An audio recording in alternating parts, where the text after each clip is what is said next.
Hello, folks. How are you? We're so good. We're so good. Yes, you are. Everybody's happy. Well up. This is the family feel-good movie of the year. Wow. And actually going to start out, Michael, start out with you. Question I'm quite sure no one has asked you so far, but you played the young Tony Soprano, which of course your dad, James, played it in the series. Talk a little bit about, stepping into that role for yourself. Yeah. I got to play one of the greatest characters of all time. So I got to work with Vera and John and Corey and Leslie and Alessandro. I mean, it doesn't really get better than that for a young actor. In regards to kind of, stepping into this role, I just wanted to do my job, really. I sort of understood that if I showed up memorized with ideas and with, my homework done, and I can give anything that my fellow castmates needed or anything they needed, then I did my job and I succeeded. That was the goal, was to learn and to be the best sort of young actor, a part of this incredible cast and crew. That's what I focused on. I didn't really think about the macro too much, or else I think I would have fucked it up. Gotcha on that. And Vera, let's talk a little bit about that whole family dynamic. A lot of us, when you think back to the families, the way they were portrayed in the 1960s, they're all this, nice, happy, dad goes off to work, mom cooks, the kids are all great. That wasn't exactly happening in your household, was it, in this film? No. And, Nancy Marchand's Ludwig gave us a lot of clues about what that was like, the fact that it was said that Tony said that she wore him to a nub, at the same time, I think there is a lot of love, and this is what John and I try to do. You're probably not going to see those scenes in the movie, but we actually shot them where you do see the complexity of, yes, a couple that struggles with all the things they're supposed to struggle in a marriage, how to raise the children, who wears the pants in the family, infidelity, all those things to complicate marriages. Right. Because yeah, John, like you said, it is, like Vera just said, it's a complicated thing, but everybody loves each other. But it just, in some cases, you also always got to be looking over your shoulder too. Yeah, absolutely. I think the show deals with so much.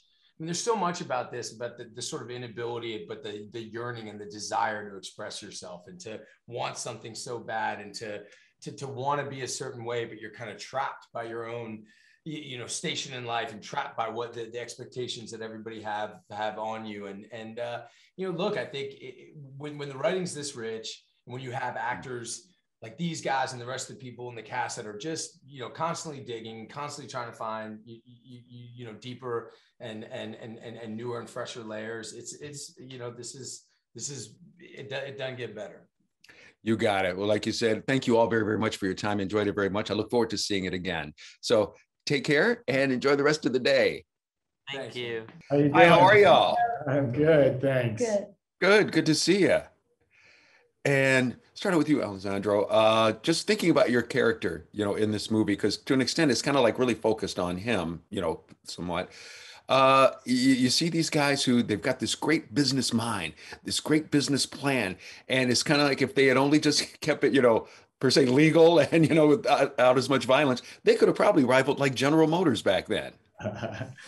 Yeah. These families' operations were often compared to like a military operation where there was a chain of command and it was very well organized in that way. But yeah, this is a character who is undone by his own violence, and it's unlike a lot of mob characters, most of the violence in this movie are crimes of passion that come from an eruption of rage, which is emotional, as opposed to a kind of business murders. And it's really that the movie sort of tracks his slow unraveling as he starts to kind of understand that he's the architect of his own destruction. Right. And then, even that, just even going over to Leslie's character, where you're the guy, you've been working for him, but then you're realizing, you know what, I can do this on my own. So he goes out and tries to start his own business up. Talk a little bit about that. Sure. I thought about them a lot like brothers, cousins. Yeah. Anybody can understand anybody who's been marginalized for some reason that they can't control. Your race, your age, your gender, your sexuality, can understand that question that you ask yourself of, but for this thing, what would I be? What could I be? And the resentment that can build from that. And I think that that's what, gets in the way of the continuation of a friendship. Mm-hmm. And Michaela, here's your character, comes over to this country. She's married to an older guy, but I mean, of course, comes over, looking for a brand new and fresh life. She gets here and realizes that it's not as peachy, I guess you could say, as it might look on the outside. But she realizes that, hey, there are other avenues. And I mean, really, she wanted to just do her own business and have her beauty shop. Yeah, she's kind of pure. Mm-hmm. She's pure and smart at the same time, but she does the same mistakes than the others. It's it's the wanting, as the Ray character says, in all of the forms of wanting, love, money, power. So yeah, there's no space maybe for love in that world. And that girl you have behind you, that is one of my dreams to play. Oh, wow. You would be a great Audrey Hepburn. I'll start that campaign off right now. Okay. Caleb, Audrey Hepburn in a movie or a TV miniseries or something like that. There you go. It's out in the universe. Hey, I'd like to thank you all very, very much for your time. Really appreciate it and really enjoyed the movie. So thank you all very much. Thank you. Nice to talk to you. Hi, Alan. How are you? Great. I'm just taking in your wall. That's a great wall. You things. It looks like you got family up there, but also Wizard of Oz and Batman and Chaplin. Man, that's great. Oh yeah, and then even Paul McCartney right there too. Right there. Okay. Love it. Oh man, enjoyed this very much. Then also have to start with this.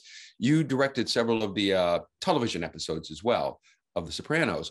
What's it like getting involved now with basically the prequel, just letting us all know where all the characters came from? Yeah, it's funny. I mean, it is a prequel, and it gives you a glimpse of where many of the characters we know started out. But it's not really an origin story, at least in my mind. It's a Soprano story.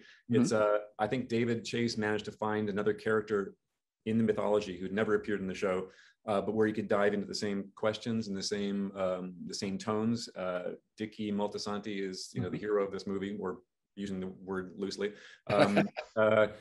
But it's a chance to sort of explore again his take on America, David Chase's take on the human condition, and to do it with the same humor and the same edge of violence that the show specialized in. So it's we see where people came from. Certainly, we see a lot of what started to form Tony, but it's sort of a standalone story about a Sopranos man. Nope. You're absolutely right. Like you said, even if you've never seen an episode, you can watch this and know. And follow along and know what's going on. I'm very curious to see how it plays for people who don't know this series. I'm also curious to know, what's it like to watch this movie and then watch the series, to sort of, to watch them in chronological order. So you come in knowing some things about some characters that will make you feel differently about some of them. So that's interesting. Well, actually, I have to say, I was that way. I hadn't watched the series because when it first came on HBO, we didn't have HBO. So by the time we got it, it was already like, X amount of seasons in. So it's like, I don't know if I can start from one, but after seeing the movie, I did start going back watching. So it's like, okay. Yeah, right. So it's funny. See, you're watching with a different perspective than other people. Yeah, that's kind of cool. They speak to each other in a good way. Yep. They do. And then, like you said, like with Tony Soprano, of course, James Gandolfini played him in the TV series. And now his son, Michael, is playing him in this movie. What was that like getting him involved with this project, especially for that part? I'm starting to hear Michael talk about it in ways that I never heard before. So I'm learning more about what it was like for him. I was wary at first because I'd never seen him act before, and I was thinking, can we really ask this young guy to take this on? Because diving into his dad's work and having lost his dad, is it too much to ask of him emotionally, kind of? But early on, he showed that he could do it. He auditioned, and then he also showed that he really wanted to do it, and that made me feel like, okay, this is the right thing to do. And it's one of the few things I never questioned about the movie once we decided to do that. which is unique for me because I question everything about Yeah. But this one felt like right, and I'm really happy that it seems to be being embraced. I mean, people seem to be liking his performance, and so I'm glad it's working for the world too. But it really worked for us. We sort of, it's like the movie became a family around him when we were making it. Kind of. Well, fantastic. Alan, thank you so much for your time. Enjoyed this movie and also enjoying watching the series. And also I love Mad Men too. So thank you for that too. Thank you. Thank you.